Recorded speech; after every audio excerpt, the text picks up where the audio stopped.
Sakit geceler danışır benimle, küçeler yorgun, ben yine tek.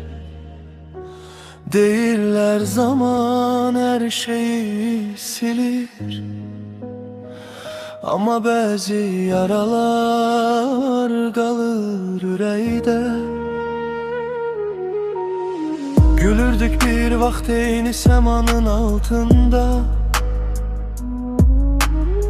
İndi yad kimik bu şehrin ortasında. Kime inandımsa değişip gitti, yüreğim sessizce her şeye dözdü. Bir ümit kaldı içimde yarım, ne kadar kaçsam da keçmir ağrım. Belədir həyat, gah gülər gah ağladar, bəzən insanı səssizcə yorub ağladar. Gedən geri dönməz, qalan alışar dərdə. Belədir həyat, herkes öz derdinde.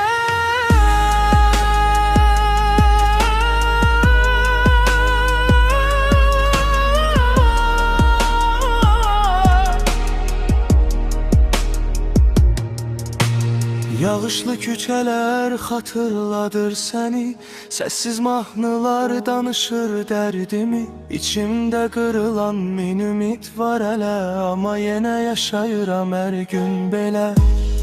Belki bir gün her şey değişer, bu karanlık geceler biter. Ama bugün yine yalnızam, seni düşünerek susaram. Belədir həyat, gah sevdirer gah yıkar. Bəzən insan öz içinde itip çıkmaz. Yüreğim yorulur bu sessiz şehirde. Belədir həyat, belədir her yerde.